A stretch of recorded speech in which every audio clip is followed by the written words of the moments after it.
এটা এমন সত্য যিনি তোমাদের জন্য জমিনটারে বানিয়েছেন সাহালাতুল মাসালিক, সহজে হাঁটা যায়, চলা যায়, চারা বীজ রোপণ করা যায়, চাষাবাদ করা যায়।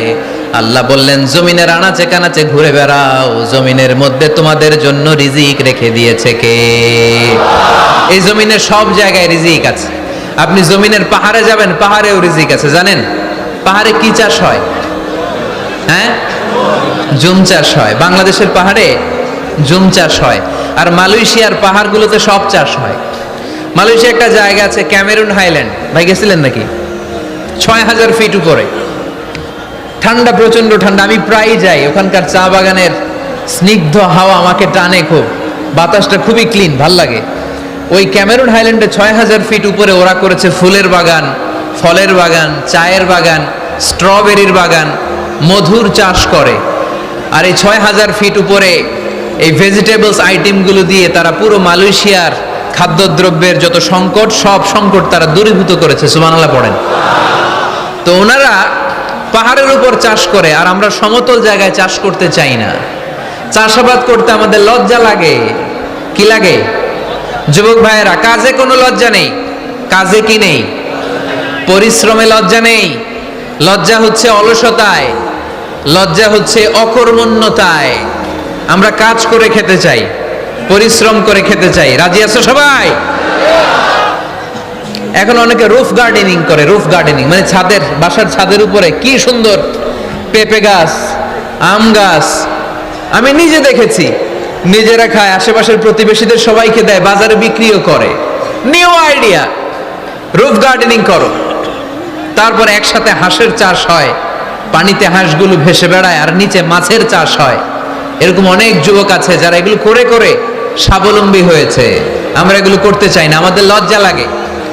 আমাদের হোটেলের মেসিয়ারি করতে লজ্জা লাগে, ছোট্ট ফুচকার দোকান দিতে আমাদের লজ্জা লাগে, কিন্তু বিশ্বনবীর ছাগল চড়াতে কোনো লজ্জা লাগতো না। কাজে কোনো লজ্জা আছে? লজ্জা কিসে তাইলে? অলসতায়। আওয়াজ করে বলো, লজ্জা কিসে? অলসতা করা যাবে না। অলসতাকে আজকের প্রোগ্রাম থেকে আমরা না বলে দিব। আমরা অলসতাকে বলে দিব নো। অলসতাকে আমরা কি বলবো? নো। আমরা অলস হতে চাই না, আমরা খেতে খেতে চাই, ঘাম ঝরাতে চাই। পরিশ্রমের ঘামের লোনা পানিতে জন্ম নেয় সফলতার বীজ। আমরা সফল হতে চাই, ঠিক কিনা? এজন্য অলসতা করা যাবে না, কাজ করতে হবে। আল্লাহ রাসূল সাল্লাল্লাহু আলাইহি ওয়াসাল্লাম এবং সাহাবারা আমাদেরকে কাজের প্রতি উৎসাহিত করেছেন। সাইয়েদনা ওমর ফারুক রাদিয়াল্লাহু তাআলা আনহু, নাম শুনেছেন? কত নাম্বার খলিফা? সবাই বলেন। 1 নাম্বার খলিফার নাম কি? 2 নাম্বার খলিফার নাম? 3 নাম্বার? 4 নাম্বার? রিদওয়ানুল্লাহি তাআলা আলাইহিম আজমাইন। ওমর ফারুক সাধারণ কোন সাহাবী ছিলেন না, তিনি এমন সাহাবী ছিলেন, বিশ্বনবী সাল্লাল্লাহু আলাইহি ওয়াসাল্লাম বলেছেন আমার পরে কোনো নবীও নাই, রাসূলও নাই, তবে আমার পরে যদি কেউ নবী হতো আমার ওমর নবী হয়ে যেত। বিশ্বনবী বলছেন লা নবিয়্যা বা'দি ওয়ালা রাসূলা, আমার পরে কোনো নবী নাই, রাসূল নাই। লাউ কানা বা'দি নাবিয়্যুন লাকানা উমর, তবে আমার পরে যদি নবী হওয়ার কোয়ালিটি আমার কোন সাহাবীর মধ্যে থেকে থাকে, আমার ওমরের মধ্যে সেই কোয়ালিটি আছে। প্রভু তুমি বলেছ রাসূল দেবে না, বলনি দেবে না ওমর, বলনি দেবে না হামজা তারি, খালিদ বিজয়ী সমর। প্রভু তুমি বলেছ রাসূল দেবে না, বলনি দেবে না ওমর, বলনি দেবে না হামজা তারিক, খালিদ বিজয়ী সমর। প্রভু তুমি বলেছ রাসূল দেবে না। সুবহানাল্লাহ পড়েন। ওমর ফারুক রাদিয়াল্লাহু তাআলা আনহু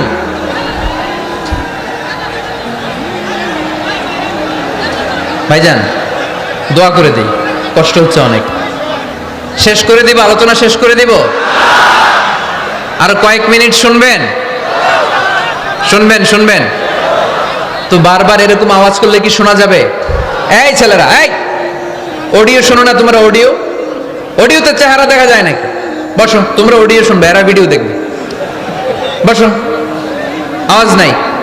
আমি শুরুতেই বলেছি কানগুলো খরগোশের মতো খাড়া করে শোনো। অডিও রেকর্ডের মধ্যে কি চেহারা দেখা যায়? এখানে যারা দেখতে পান ওই দিকে তাকা, ওই যে ওখানে প্রজেক্টর আছে, আওয়াজ করা যাবে না। আলোচনার মাঝখানে বক্তাকে এত ডিস্টার্ব করলে বক্তা তার আলোচনার ফ্লো হারিয়ে ফেলে। সে কি বলছিল এটা সে ভুলে যায়। সে মাথার মধ্যে কি কি পয়েন্টস, কি কি মেসেজগুলো শেয়ার করার জন্য সে আগাচ্ছিল এটা সে ভুলে যায়। এজন্য আর কয়েক মিনিট কথা বলবো, আর কষ্ট দিব না আপনাদেরকে, একটু চুপ থাকবেন। দ্বিতীয় খলিফার নাম কি ছিল? সবাই বলেন কি নাম? সাইয়েদনা ওমর ফারুক রাদিয়াল্লাহু তাআলা আনহু। ওনারে মুনাফিকরা খুব ভয় পেত। কারা? মুনাফিক চিনেন তো? ভিতরে এক বাইরে আরেক, তার নাম? সবাই বলেন ভিতরে এক বাইরে আরেক, তার নাম মুনাফিক। ইউযহিরু খিলাফা মা ইউবতিন, আরবিতে কি বলে? ইউযহিরু খিলাফা মা ইউবতিন, প্রকাশ করে একটা ভিতরে আরেকটা। ভিতরে এক বাইরে আরেক, তার নাম?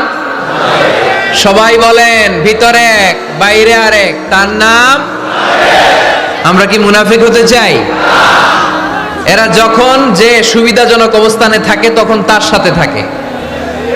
ডান দিকে যে বলে আপনি ভালো, আমি আপনার দলের লোক। বায়ে যে বলে আরে না এটা খারাপ, আপনি ভালো, আমি আপনার দলের লোক। এরকম আছে না নাই? যখন যে ক্ষমতায় তখন তারে তেল মারে। যেদিকে বৃষ্টি আর তুফান ওইদিকে ছাতা ধরে। আছে না নাই? বাংলাদেশে একটা গান চলছিল কিছুদিন, শুনতাম, মধু হই হই বিষ হাবাইলা। সূরাতুল মুনাফিকুনের তাফসীর বোঝানোর জন্য এটা আমার জন্য খুব সহজ ছিল। মধু হই হই বিষ হাবাইলা। বলে মধু, বলে কি? বাটির মধ্যে নিয়ে আসছে, বলে এটা মধু, বলে কি? আসলে এটা কি? জোরে বলেন। আমরা কি মুনাফিক হতে চাই? না। আমরা কি হতে চাই? মুনাফিকরা হচ্ছে এদিকেও যায় না আবার ওদিকেও যায় না। মুযাবযাবিন, they all the time long in dilemma, they don't know where to go, they don't know where to proceed, কোন দিকে যাবে জানে না, ডানেও না বায়েও না, নেহি এদার নেহি ওদার, দারমিয়ান মে সাদার বাদার। এরকম আছে না? উপর দিয়া ফিটফাট, ভিতর দিয়া সদরঘাট এখনো ফিটফাট হয় নাই। তো এই মুনাফিকের অবস্থা হচ্ছে উপরে ফিটফাট ভিতরে সদরঘাট। আমরা কি মুনাফিক হতে চাই? কি হতে চাই? মুমিন হতে চাই। এই মুনাফিকের দলগুলো মদিনাতুল মুনাওয়ারাতে ওমরে ফারুককে খুব ভয় পেত। ওমরে ফারুককে দেখলে তারা থারথার করে কাঁপতো। শুধু মুনাফিকরাই নয়, খোদ ইবলিস শয়তানও সাইয়েদনা ওমরে ফারুককে দেখলে ভয় পেত। আমরা আমাদের ছেলে মেয়েদেরকে যদি খাবার না খায় আমরা কি বলি? আম্মু খাবার খাও। কি আসবে? ভূত আসবে, বিড়াল আসবে, বাঘ আসবে। এগুলো গাজীপুরে বলে না বোধহয়। আপনাদের ছোট্ট মেয়েটা যদি রাত্রে খেতে না চায় আপনারা লোকমা তুলে কি বলেন? এই তাড়াতাড়ি খাও, কি আসবে? ভূত আসবে। তো মদিনার সমাজে মদিনার ছোট্ট কচিকাচা সোনারমণিরাও রাতে খেতে চাইতো না। মদিনাতুল মুনাওয়ারার মায়েরা রাত্রিবেলা খাবার নিয়ে বাচ্চাদেরকে বলতো, মা তাড়াতাড়ি খাও, হা হুয়া ইয়াতি উমর, ওই যে উমর আসতেছে। উমর ইসলামের দ্বিতীয় খলিফা। আশাদ্দুহুম ফি আমরিল্লাহি উমর, আল্লাহর জমিনে আল্লাহর দ্বীন বাস্তবায়নের জন্য সবচেয়ে শক্তিশালী ছিল ওমর। চিল্লায় পড়েন সুবহানাল্লাহ। এই ওমরে ফারুক রাদিয়াল্লাহু তাআলা আনহু যে রাস্তা দিয়ে হাঁটতো, শয়তান ওই রাস্তা রেখে দিয়ে অন্য রাস্তা দিয়ে হাঁটতো। মা সালাকা শাইতানু ফাজ্জান সালিকান ইল্লা সালাকা ফাজ্জান গায়রা ফাজ্জিক। বিষ্ণু বলছেন, ওমর, শয়তান তোমারে দেখে এত ভয় পায়, তুমি যে রাস্তা দিয়ে হাঁটো শয়তান তোমারে দেখলে ওই রাস্তা রেখে দিয়ে অন্য রাস্তা দিয়ে হাঁটে। চিল্লায় পড়েন সুবহানাল্লাহ। এদিকে কি হয়েছে? লোড বেশি হয়ে গেছে। এই এলাকায় কি এটাই সবচেয়ে বড় মাঠ? এর চেয়ে বড় মাঠ আর নাই। কি হয়েছে ওইখানে? কি হয়েছে? ধাক্কা আসছে, ধাক্কা। বসেন না, একটু বসেন না।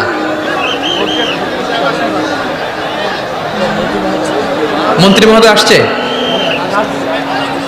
মন্ত্রী মহোদয় আসতেছে উনি? মাশাআল্লাহ। উনি তো কষ্ট হয়ে যাবে, তো আসবে কিভাবে এদিক দিয়ে?